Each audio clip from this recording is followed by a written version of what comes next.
दोस्तों कैसे हैं आप लोग। आशा करता हूँ आप लोग अच्छे होंगे।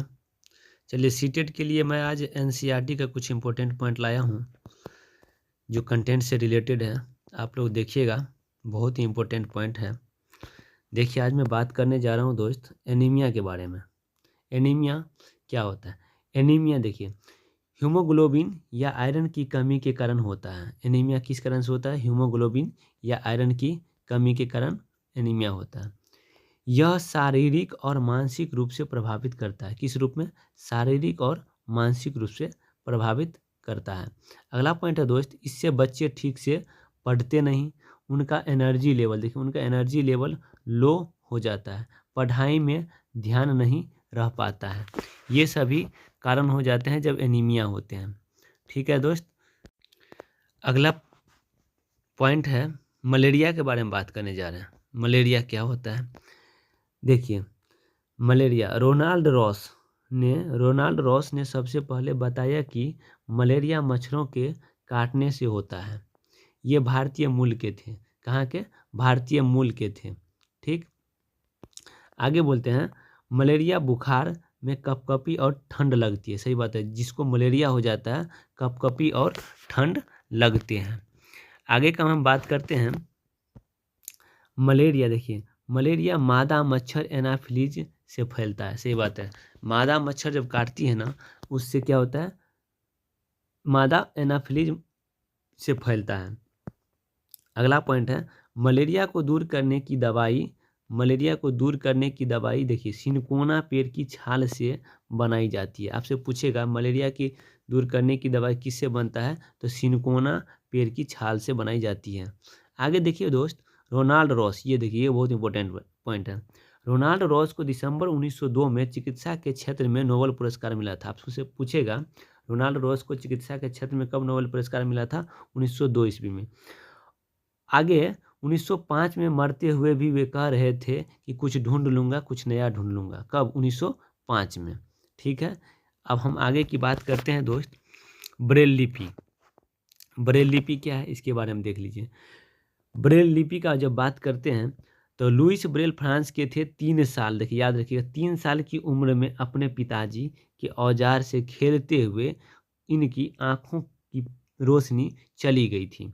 कितने साल की? 3 साल की। पढ़ाई में बहुत रुचि थी, तो यह पढ़ने और लिखने के विभिन्न तरीके सोचने लगे और फिर एक तरीका निकला। एक तरीका इन्होंने एक तरीका देखिए, आगे हम थोड़ा इसको ऊपर कर लेते हैं, हाँ, ताकि आगे का प्रोसेस, हाँ, एक तरीका निकाला जो बाद में ब्रेल लुई, जिसको कहते हैं लुइस स्क्रिप्ट के नाम से जाना गया। ठीक है,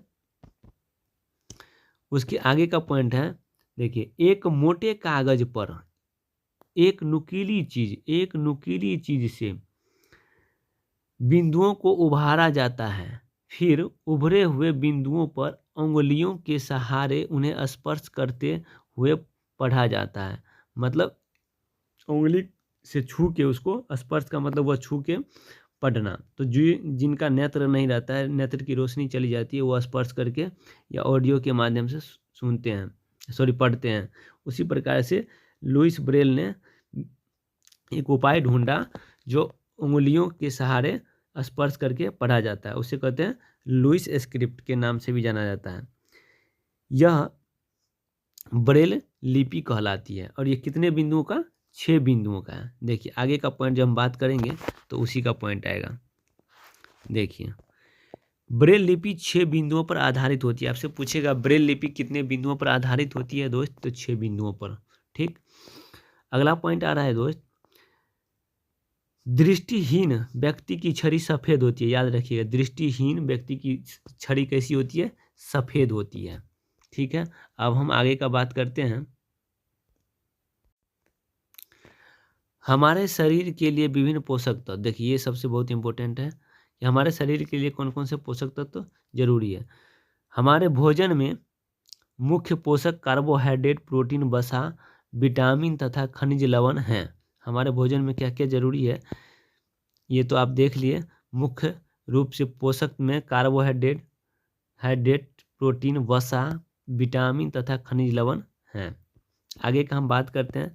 कार्बोहाइड्रेट मुख्य रूप से हमारे शरीर को ऊर्जा प्रदान करते हैं। आपसे पूछेगा कार्बोहाइड्रेट हमारे शरीर को क्या प्रदान करती है? ऊर्जा प्रदान करती है। वसा से भी ऊर्जा मिलती है। वसा से भी हमको क्या मिलती है? ऊर्जा मिलती है। अगला पॉइंट देखिए, प्रोटीन की आवश्यकता शरीर की वृद्धि तथा स्वस्थ रहने के लिए होती है। याद रखिएगा, प्रोटीन की आवश्यकता हमारे शरीर को क्या चीज़ के लिए? वृद्धि तथा स्वस्थ रहने के लिए होती है। प्रोटीन युक्त भोजन को प्रायः शरीरवर्धक भोजन कहते हैं। प्रोटीन युक्त भोजन को, जिस भोजन में प्रोटीन रहता है उस भोजन को क्या कहते हैं? उस भोजन को शरीरवर्धक भोजन कहते हैं। अगला पॉइंट दोस्त आता है विटामिन। रोगों से हमारे शरीर की रक्षा करते हैं। विटामिन से हमें क्या होता है? रोगों से रक्षा करती है हमारे शरीर को। विटामिन हमारी आँख, अस्थियाँ, दांत और मसूड़ों को स्वस्थ रखने में भी सहायता करते हैं। याद रखिएगा दोस्त। अगला पॉइंट पर हम चलते हैं। कई विटामिन कई प्रकार के होते हैं जिन्हें अलग अलग नामों से जाना जाता है। इनमें से कुछ को vitamin A, vitamin B, vitamin C, vitamin D, vitamin E तथा विटामिन के नामों से जाना जाता है। विटामिनों के एक समूह को विटामिन बी कॉम्प्लेक्स कहते हैं। ये बहुत इंपॉर्टेंट पॉइंट है। विटामिन के समूहों को क्या कहते हैं? Vitamin B complex. ठीक है। अगला पॉइंट है, हमारे शरीर को सभी प्रकार के विटामिनों की अल्प मात्रा में आवश्यकता होती है। हमारे शरीर को सभी विटामिनों की जरूरत है। अगला पॉइंट आता है विटामिन ए हमारी त्वचा तथा आँखों को स्वस्थ रखता है। विटामिन सी बहुत से रोगों से लड़ने में हमारी मदद करता है। और विटामिन डी हमारी अस्थियां और दांतों के लिए कैल्शियम का उपयोग करने में हमारे शरीर की सहायता करता है। ठीक है दोस्त, तो इस चीज़ को याद रखिएगा, कौन सा विटामिन किस चीज़ के लिए है। ठीक, आगे की हम बात करते हैं।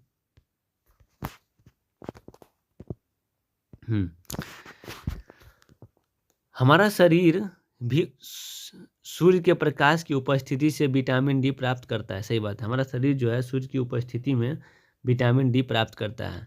अगला पॉइंट आता है चावल में कार्बोहाइड्रेट की मात्रा दूसरे पोषकों से अधिक होती है। आपसे पूछा जाएगा कि सबसे ज़्यादा कार्बोहाइड्रेट किस में पाया जाता है, तो चावल में। ठीक है, इस आधार पर हम कह सकते हैं कि चावल कार्बोहाइड्रेट समृद्ध भोजन है। यस, इस आधार पर हम कह सकते हैं कि चावल कार्बोहाइड्रेट समृद्ध भोजन है।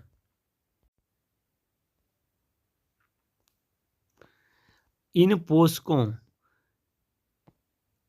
पोषकों के अलावा हमारे शरीर को आहारी रेशों तथा जल की भी आवश्यकता होती है। आहारी रेशे रुक्षांश के नाम से भी जाने जाते हैं। आपसे पूछेंगे आहारी रेशे किस नाम से जाने जाते हैं? रुक्षांश के नाम से जाने जाते हैं। खाने में रुक्षांश की पूर्ति मुख्यतः पादप उत्पादकों से होती है। रुक्षांश के मुख्य स्रोत साबुत खाद्यान्न, दाल, आलू, ताजे फल और सब्जियां हैं। रुक्षांश हमें कहाँ से प्राप्त होती है? साबुत, देखिए खाद्यान्न कौन कौन है? दाल हो गया, आलू हो गया, ताजे फल हो गए, सब्जियां, यहाँ से हमें रुक्षांश मिलती है। सॉरी। ठीक है दोस्त, आगे का बात करते हैं हम। अगला पॉइंट है छिलका उतार कर यदि सब्जियों और फलों को धोया जाता है तो उनके कुछ विटामिन नष्ट हो जाते हैं। छिलका उतार कर कभी भी हमें सब्जियों या किसी भी चीज़ को धोना नहीं चाहिए। ठीक है दोस्त, आगे का पॉइंट बात करते हैं। देखिए, सब्जियों और फलों की त्वचा में कई महत्वपूर्ण विटामिन तथा खनिज लवण होते हैं। क्या होते हैं? सब्जियों और फलों की त्वचा में, जिसको कहते हैं छिलका में, कई महत्वपूर्ण विटामिन तथा खनिज लवण होते हैं। चावल और दालों को बार बार धोने से उनमें उपस्थित विटामिन और कुछ खनिज लवण अलग हो जाते हैं। सही बात है, बार बार नहीं धोना चाहिए चावल और दाल को। अगला पॉइंट हमारा आता है दोस्त, भूख लगने का पता मस्तिष्क के हाइपोथैलेमस से पता चलता है। हमको पता कैसे चलता है कि हमको भूख लग गया। किसी व्यक्ति को अगर भूख लगता है तो उसका संकेत कौन देता है? हाइपोथैलेमस, जो मस्तिष्क में होता है। ठीक है दोस्त, आगे की हम बात करते हैं। जीव पर 4 तरह की 9000 ग्रंथियां होती है। याद रखिएगा, जीव पर कितने तरह की ग्रंथियां होती है? 4 तरह की 9000 ग्रंथियां होती है। अगला पॉइंट है, चबाकर खाने से लार से टाइलिन निकलकर स्टार्च को मल्टोज शुगर में बदल देता है, जिससे भोजन मीठा लगने लगता है। मीठा, यस, देखिए भोजन हमारा मीठा क्यों लगता है? क्योंकि स्टार्च को मल्टोज शुगर में बदल देता है तो हमारा भोजन क्या लगने लगता है? मीठा लगने लगता है दोस्त। ठीक है, आगे की हम बात करते हैं। देखिए पकाने के तरीके, पकाते हैं हम किस किस रूप में भोजन को पकाते हैं? भूनकर, उबालकर, तलकर और सेककर। ये 4 तरीके हैं जिसके माध्यम से हम भोजन को पकाते हैं। भूनकर, उबालकर, तलकर और सेककर। अगला जो हमारा पॉइंट आता है, ऊंधियों। ऊंधियों का नाम सुने होइएगा। ऊंधियों एक प्रकार का गुजराती डिश है। यह गुजरात में सबसे ज़्यादा फेमस है ऊंधियों, इसीलिए इसे गुजराती डिश कहा गया है। साथ में कह रहा है, सर्दियों में खेत में ही ताज़ी सब्जियों को, देखिए सर्दी के टाइम में खेत में ताज़ी सब्जियों को मसालों के साथ एक मटके में भरते और उसको सीलबंद कर देते और कोयले के अंगारों में मटके को उल्टा, मतलब सीधा नहीं, उल्टा रखकर सब्जियों को पकाया जाता है। इस पकी सब्जी को कहते हैं ऊंधियों। गुजरात में ऊंधियों का मतलब होता है उल्टा, क्योंकि इसे उल्टा ही पकाया जाता है। तो दोस्त, सबसे इम्पोर्टेंट पॉइंट सब हम लेके आ रहे हैं। बस आप लोग एक बार शेयर, लाइक एंड सब्सक्राइब जरूर कर दीजिए। ऐसे ऐसे पूरा इम्पोर्टेंट पॉइंट मैं लेके आऊँगा आप लोगों के लिए, ताकि सीटेट में आप अच्छे स्कोर कर सकते हैं। अच्छा लगता होगा तो वीडियो को लाइक, सब्सक्राइब एंड शेयर जरूर कीजिए। ऊंधियों, देखिए अगला पॉइंट है, ऊंधियों के साथ मिट्टी के चूल्हे में पकी बाजरे की रोटियां को खाया जाता है। देखिए बाजरे की रोटियां, ऊंधियों के साथ क्या खाया जाता है? बाजरे की रोटियां को खाया जाता है। साथ में मक्खन, दही और छाछ भी ली जाती है। मक्खन, दही और छाछ, और उसके साथ कौन सी रोटियां? बाजरे की रोटियां खाई जाती हैं। ठीक है दोस्त, अगला पॉइंट पे बात करते हैं हम। तो अगला पॉइंट है